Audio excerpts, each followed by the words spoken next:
Seattle Music is Real Talk. We're back here on Seattle Music is Real Talk at the legendary AF2 here in Seattle. And, I got a special guest. Someone who is used to doing all the interviews. You know what I'm saying? And I decided to interview her. Besa Gordon. Hey. Hey, how you doing? Not too shabby. How you Nah, doing? man, I'm doing fine. I'm Good. doing fine.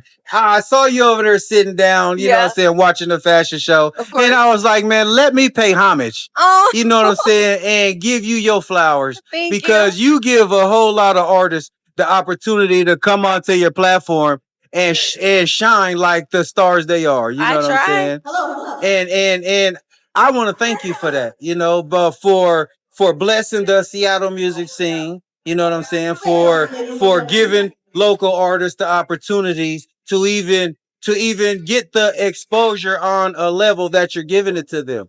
I think that that's, I don't want to say it's my job, but if I have this platform, why not? Being someone that came from blogging and then went into radio, like I was the last legacy of Cube, you know what I'm saying? And so I know that we don't have that hip hop influence or opportunity, if you will. So why not use my platform, just like how you guys use your platform for different artists out here, to do my part in a way that I can.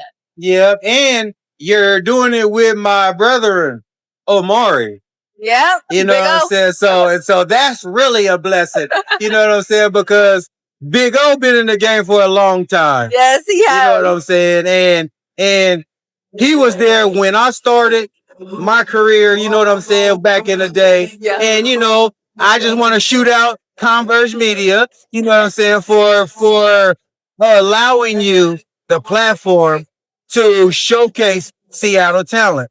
And you know what I love about Converge? When I came there and Mari hit me, he was like, man, you are doing all these TikToks. You need to be on TV. You need to be doing more video. And that's how I got this additional platform. Like, this was all Omari's idea. So I definitely also have to shout out to Converge for giving me this additional platform, because once Cube was gone, right, because Cube was one of the only platforms that some artists was getting the opportunity to be on. Absolutely. Because they at first they gave local artists a hard time, but then they start slowly but surely coming around, because the right individuals like yourself was gaining positions there. Mm-hmm. You know what I'm saying? To be able to share the voice of the local artists. Absolutely. So can you tell our viewers like who inspired you to even want to get into doing blogging or get into doing social media and doing what you do today? It sounds so crazy, but I started my first blog all the way back in 2008. And am I allowed to cuss? Say whatever you want here. And so it's not like a cuss word, but there was this blog called NicoleBitchy.com. Okay. And she did all of this entertainment news. And I was like, this is so dope. I want something like this for our city. Right. But for our city, because everybody would go there, they'd get all their information there. She talked about the different artists. She talked about different big parties that the artists were having. I was like, well, our artists are dropping music. Are doing the same thing. Our artists are doing events. We got fashion shows going on out here. Yes. So that's why I started nabesa.com. And nabesa.com moved into me going to cspot.com. I worked with cspot. Okay. Shout out, Big Con. Yeah. I worked with cspot for like maybe 3-4 years. I ended up going over to iHeart on the street team. And then I moved up from there. So it really started with the blog, and then it blew into me being like, okay, well, let's do YouTube. Let's do podcasting. Okay. You start watching the Wendy Williams. And when I was younger, I slept with a radio in my room. Like, I'd get grounded. I'd be like, don't take away anything with my radio, okay? I understand the TV has to go, but can we keep the radio? Right. So, growing up, listening to Eddie Francis and them, it was automatic for me to want to be on Cube. Well, at least for me, it was automatic. And, by being on Cube and then being on hits and then being on the radio all over the West Coast, it just kind of grew from there. But I will say it all started with that initial seed of seeing NicoleBitchy.com. And then it just started growing from there and just expanding to a whole new world that I honestly didn't really know was there. Okay. Are you from Seattle, Yes. Tacoma. I'm from the Central District, 19th CD, Century.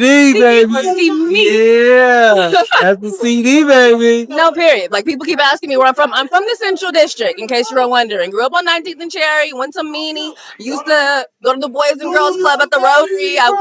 My family still goes to Goodwill, so stop asking. That's what's up. What's up? Do you have any words of encouragement for our youth that want to be in a position like you? I would just say start. Just start. You know, the sooner that you start, whether it's blogging, whether it's podcasting, YouTube, I mean, all the youth, we all got these phones. Like, that's the perfect place to start. Just get your opinion out there, because if you don't have anything for someone to look at, how are we supposed to judge? And somebody just might find you, just like how Omari found me by me just posting my TikToks and my little videos on Instagram. And look, I got a whole show on Fox 13 Seattle. We're on season 3. That's big. That's big, you guys. I'm on Fox. Yes. That's national. And that literally came from me posting my opinion and my little videos that I thought nobody would care about, but it was COVID, so why not? Why not? So basically she's saying in so many words, stay consistent. Yes. Just stay consistent in doing you. But also what I'm saying is start. Everyone is always like, I don't know how to start. I don't know how to start. You have a phone. Post your content. Just do it. Just post it. Just you're hearing it from the horse's mouth. You're hearing it from the horse's mouth. One of the biggest media personnels in the Black community, in the Seattle scene. How do you feel about the Seattle music scene? I think it's bubbling. It's definitely changed from when I was on Cube and when I first started blogging. So I'm constantly meeting new artists whenever I come to events like this. But even from what I'm hearing today, it sounds like it's doing pretty well to me. Sound like some great music, huh? Some good vibes coming out of here. And I feel like we have our own vibe and our own sound here, especially in Seattle. And Tacoma has their own sound. Portland has their own sound. I think that people need to tap in with our PNW music a little more. That's what's up. That's what's up. Tell me, can you tell us one surreal moment you had throughout your career? I think the most surreal moment that I had was when I hosted the red carpet for the All-Star game. Okay. So for when the All-Stars came to Seattle, I was the red carpet host that announced all the players that came out. It was actually magenta because it was T-Mobile, but yeah, that would probably be the most surreal moment that I had. I mean, everything else has been amazing, obviously getting a TV show, but to be the, I mean, All-Stars, and you know, that's a worldly thing, you know what I'm saying? And so I'm announcing all of these players as they come down the red carpet. That was pretty dope. Man, that's beautiful, man. And look at you just blowing up and blooming from there. Now, I know you got a show, you do your thing. What is a moment on your show to where if you could have said cut, start all over, what would that be? Do you remember a moment? No, I don't really have moments like that. I'm pretty natural on my show. Yeah, no, even if I have like food on my face, because y'all know I like to eat on my show. I don't have anybody cut that out. Sometimes I tell the editors, I'm like, you see that ranch? Yeah, put that shot in here. Keep it going. Yeah, they'll be like, oh, I thought, man, they need to know I thought the food was good because I did. That's what's up. That's what's up. Do you consider yourself a role model? A role model? Yes. I mean, I try to be, but I'm not perfect. Hey, honest answer, honest answer. Well, you know, we thank you for coming on here, man, giving us the opportunity to interview you. Thank you for having me. So you can kick back and shine like the star you are. You understand what I'm saying? And is there anything that you want to leave to our audience before we get out of here? No, just keep doing you, keep being you, post your content if you want to be on social media. And lastly, make sure you're watching Back to Besa every Saturday on Fox 13 Seattle, Sundays on Fox 13 Plus at 10 a.m. And then also it comes on Saturdays on Fox Soul, which is national.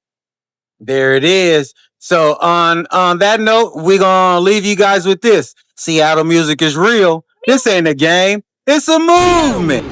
Is real talk.